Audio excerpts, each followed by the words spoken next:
It's preparing to live stream the meeting. It's working right now. Woohoo! Woohoo! And I am recording, so we should be all set. And then, all right.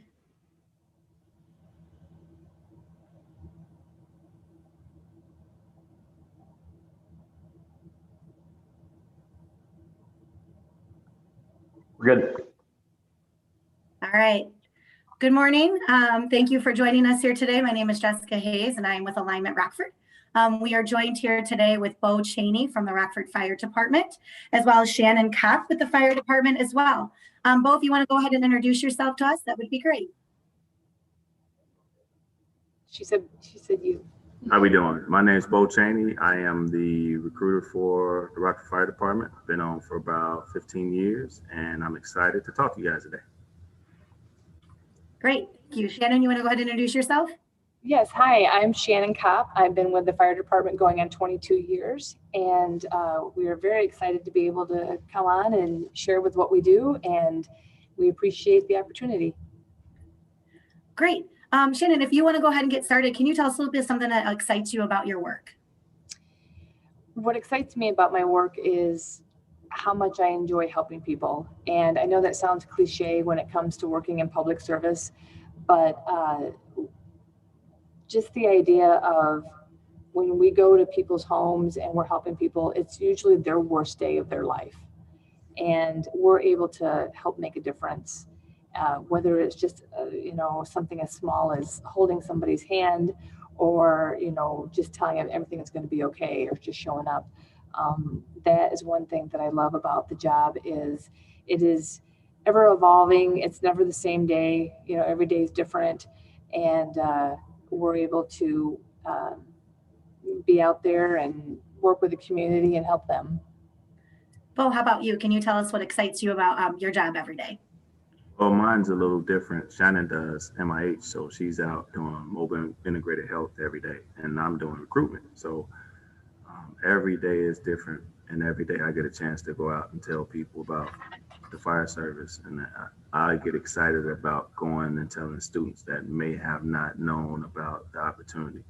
So that excites me every day to get up and see who I can convince to become a firefighter, or what person I can steal from another profession to come over to ours and make them become a firefighter. But one of the things we've talked about is the current mentor program that you're working on and a couple of the projects that you're working on. Do you want to just give us some more information about any projects that excite you about work and the current projects that you're working on? Sure. So I've been at Auburn High School for a few years doing the mentoring program, and we're picking it back up virtually. And then we're going to expand to the other schools.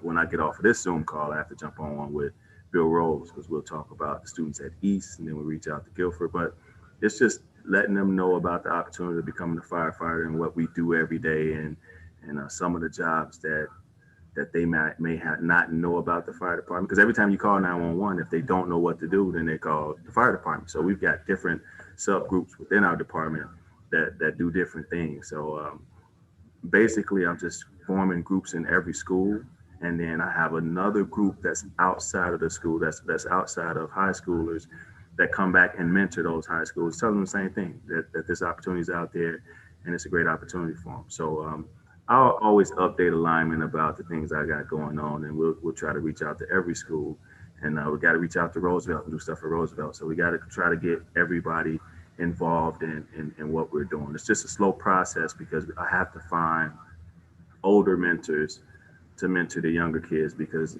after a while they don't want to hear from me anymore. And I'm sorry, I need to step back a little bit. I forgot to introduce you, Scott. We have Scott Seavey, Academy Coach with Roosevelt here supporting us as well. So thanks, Scott, for joining us as well. And Shannon, back to you. Can you tell us some projects or things that you're currently working on that would be beneficial to our students to know about?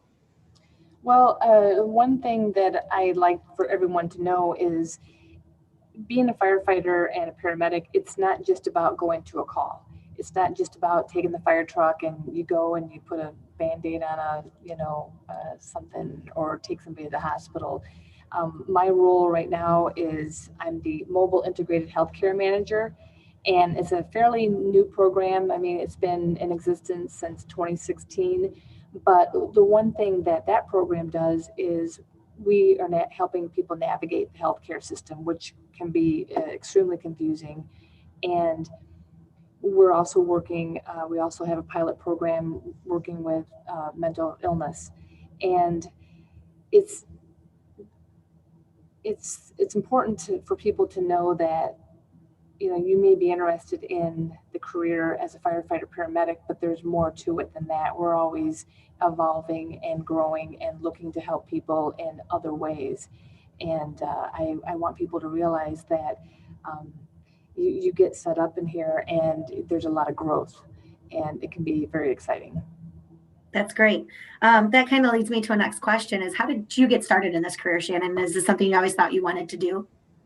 Actually, no. I went to college to be a graphic designer, and I did that for 8 years, but it just wasn't fulfilling me. I come from a family of nurses, my dad, my mom, my grandma.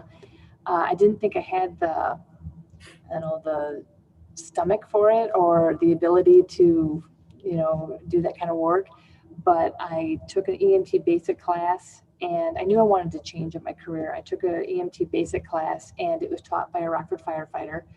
And the way he talked about the job and the excitement that he shared, and, you know, some of the things that he worked with, it excited me. And so I ended up testing, and I was able to get on the job. And I never looked back. I mean, like I said, in the beginning, every day is different. And for a while there, when I was doing, I guess, corporate work, I guess you call it, I was switching jobs every 2 years. I was getting bored, and it just wasn't, I wasn't happy with it. But with the fire department, you work with a great group of people. There's a variety of people, and I have learned so much from everybody. And there's always room to evolve, and that's one thing that I love about it. So it's been 22 years, but it's gone really fast. Sometimes I feel like I just came on last year, but it's definitely well worth the journey that I've been on. And when you talk about opportunities, you know, evolving with the department, can you give us kind of a scope and sequence of some of the different things that you've done within the fire department? Sure, you can take it. So the fire department has subgroups, and many people don't think about the subgroups. When you say fire department, everybody thinks running into a burning building. That's one part of it. Well, if you get a spill, then we have a hazmat team. The hazmat team comes and cleans the spill up. If you get stuck somewhere, we got a TRT team, technical rescue team, that comes in. If someone jumps in the river, then it's a dive team that goes in and gets them out. If you're having a problem with your smoke detector or carbon monoxide, we have people to come out and do certain things. So it's different subgroups. And then you get to where Shannon and I are, there's an inspection bureau. I always ask students, I ask the question, do firefighters carry guns? And everybody's like, no, well, they actually do, because we have peace officers that go and question people that may have started fires, question arsons. And sometimes they may have to take them to jail. So they have handcuffs, and then you get, it's just there's so many things within the fire department that no one knows about. So my job, that's why I love my job. My job is to go out and explain to people what you can do. We have a few nurses on the jobs that were nurses, and now they're firefighters. So they bring in their medical perspective of what they were doing to some of the medical calls. So whenever someone calls 911, you know, if it's not for the police or taking someone to jail, then we're there. We're there. If they can't figure out what to do, then they send the fire department. That's great to know. Thanks, Bo. We appreciate that. And I think, you know, I don't think people really understood how much goes into the fire department. So it's really great to hear all the different units within the fire department. And I think that students being able to ask that information and access it and find out what other careers are available is great opportunities for all of our students. Can you tell us your story, Bo? How did you end up here? I know you've got an interesting story of how you ended up in the fire department as well. So I think it'd be great for you to tell your story. Yeah, my story is different. When I came to Rockford, I finished school and came as a teacher. So I taught 2nd grade and 5th grade, 6th and 7th grade social studies. I taught Saturday Academy when they had it at Roosevelt back in the day. I taught summer school when they had it at Jefferson back in the day. And at my graduation party, the recruiter was there, and he was he kept saying, "Oh, you need to become a firefighter. You need to become a firefighter." But I was just like the general public, and I'm telling them, "Well, I don't want to run in a burning building, you know." So he's like, "No, it's more than that." So I said, "I'll make a deal with you. What I'll do is I'll get some minorities to test." So I had 5 minorities sitting at my kitchen table, and they were afraid to take the test. So the deal was that I would show up that Saturday to take the test with them. We all take it together. And I'm saying, I have a job. I'm not worried about it. I'm just supporting you guys. So that Saturday came and none of them showed up. So now it's 7:55 and I'm about to leave. And the recruiter and the inspector at that time, Jeff Cole, said, come on in and take the test. And once I took the test, I never looked back. The crazy part was that I was so out of it. I remember in the academy getting a sheet of paper with a bunch of tools on it, and the only thing I knew was an axe. I'm like, I don't know what that other stuff is. This is all I know. So they had to take me and kind of mold me into a firefighter. But the first year, that academy was kind of slow. That first year was slow, but now in the blink of an eye, it's 15 years. And Shannon spoke about it a little bit, but it's just different because you go to a firehouse and you're with a family and you're staying 24 hours with some people that you don't know, and before you know it, you become connected to these people, and you have fun, and they have kids, and you know they're kids, so it's like a big family, and before you know it, time will fly by. So now my speech, when I go in and talk to people that are kind of scared of it and don't know, I want to kind of connect them to the family and give them that family atmosphere. What can you tell us about, Bo? What can you tell us about, I know you guys talk about a lot of family, and can you tell us what it's like working there? You work more as a team versus individually. What's a career? What does a day in the life kind of look like for you, Bo? And maybe elaborate on your position as a recruiter, but also maybe give us some insight into as a firefighter as well. Right. So I'll start off my first day as a firefighter. The first day I was at Station 6, and you'll do some things as an individual. You clean up, you do your chores just like you do chores at home. After that, the minute that you jump on that truck, it's a team, and everybody knows their role. So you have to have some type of teamwork attributes to get through the fire service.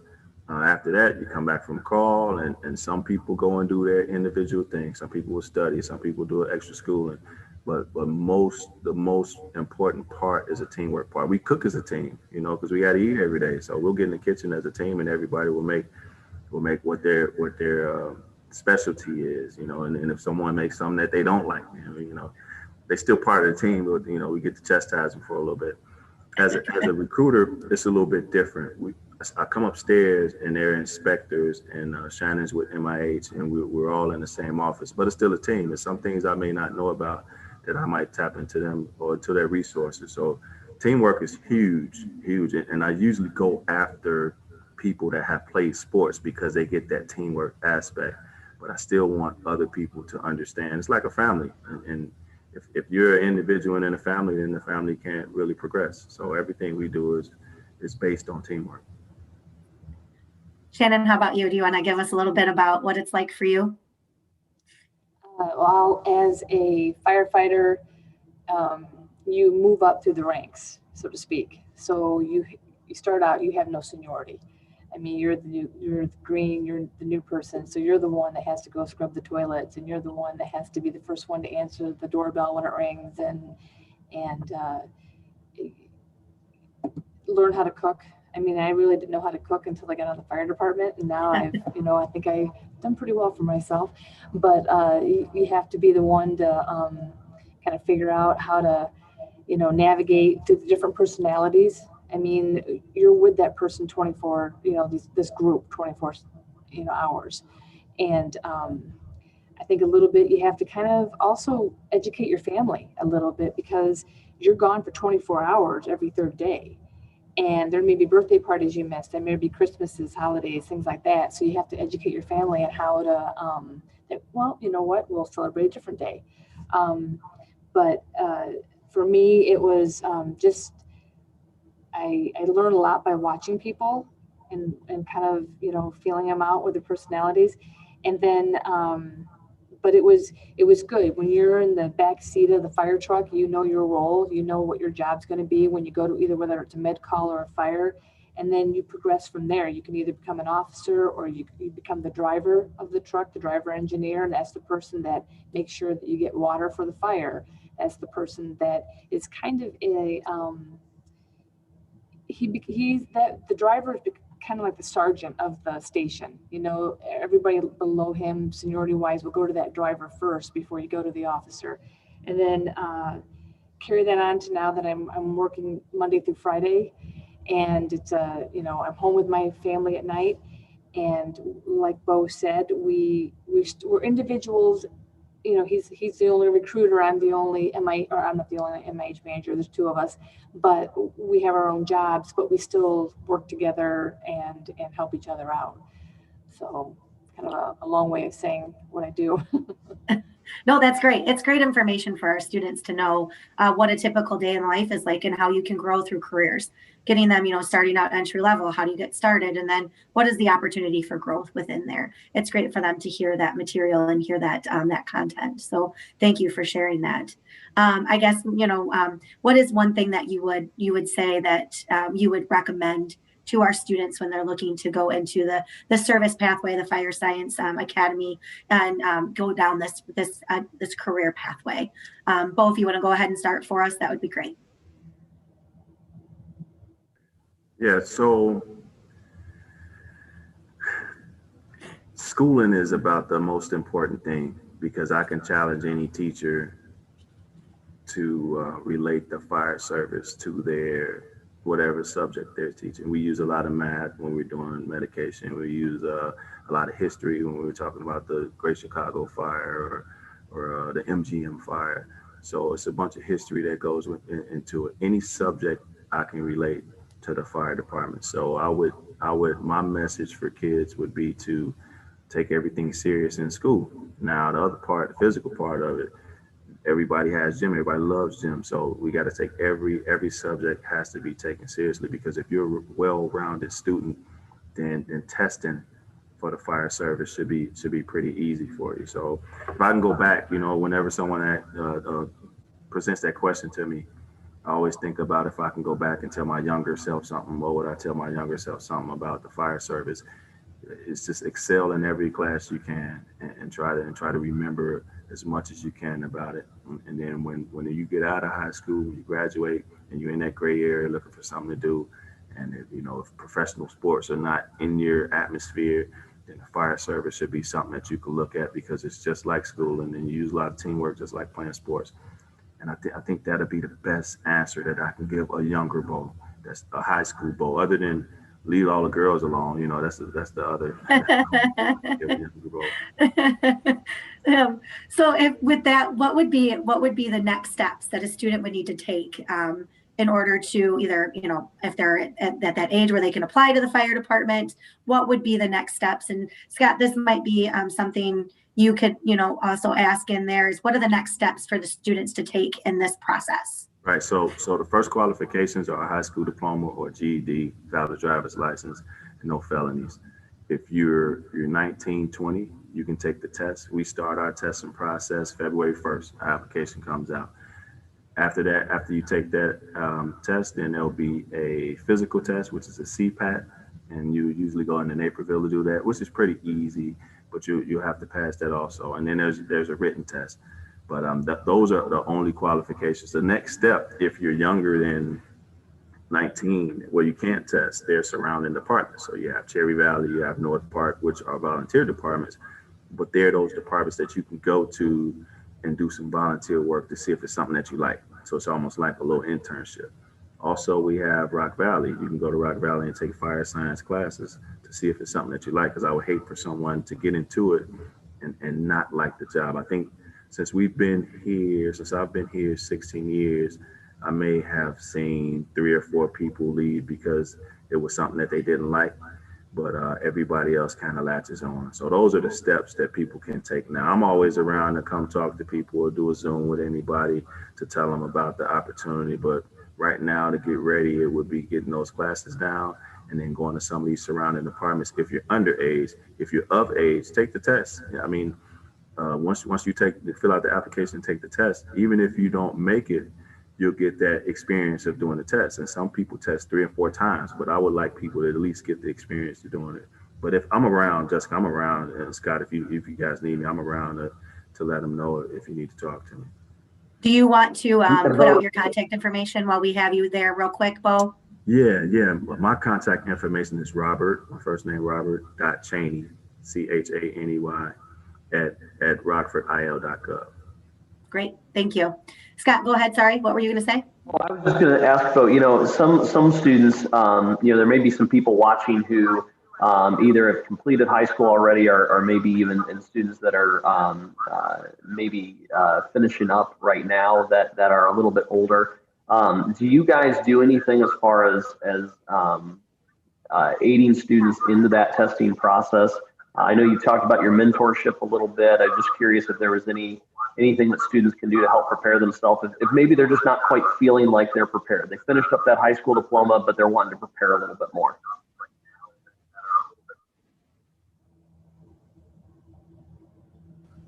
Right. So the surrounding apartments would be the best way to jump into the fire service to see if it's something you like.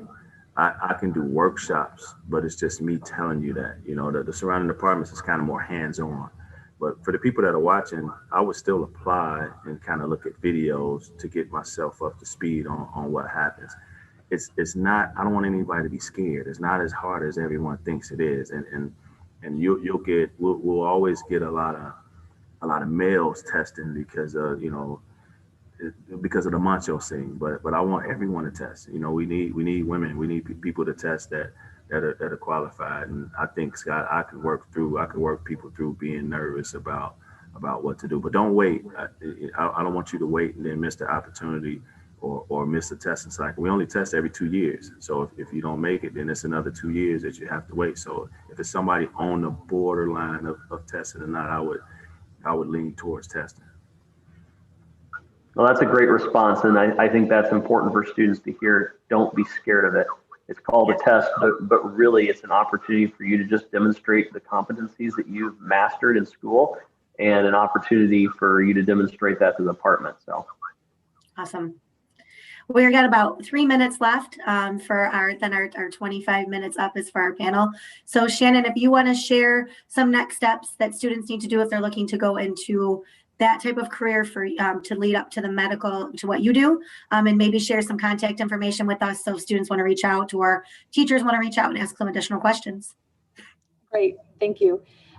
So my big thing is I was 30 when I got on the job, and we do have an age limit. I believe it's 35, 33, Bo? 35, okay. And so for the people who are looking at that, you can always be willing to know that there may be days that you're just not going to have a good day, and you want to be well-rounded. And what we're looking for are people who are eager and people who just want to move forward and not to be afraid of trying. What I want to tell people who, especially for the females, we work with you. And when I first got on, I thought for sure that well, maybe I'm not as strong as this person, or, I'm maybe not as eager to get up that ladder to, over the height in the beginning, but they work with you, and they're always willing to make sure that they want you to succeed. So not to be afraid. And if you decide to wait and go into another career and change it later, we've got that option too. But it's a lot of fun, and it is family. And I think that if you're interested to seek out going maybe to either, whether it's St. Anthony's or Swedish American, they have paramedic classes and EMT basic classes. You can go and try it, find out if it's something that really hits you, something that really that you love to do, because that's where I found my passion. And it was because of those classes. So, and then for my contact information, it's Shannon, SHANNON .KOP as in Paul at rockfordil.gov. So I look forward to welcoming questions. Great. We can't thank you guys enough for taking your time out today to join us and give us this information. It's such great information to share with our students. We do have a recording that will be shared as well and sent out, so that way everybody will have access to the recording. I thank you both so much for your service, and thank you for what you do for our communities. Thank you very much. Thank you for having us. Have a great day. Thank you. Bye-bye.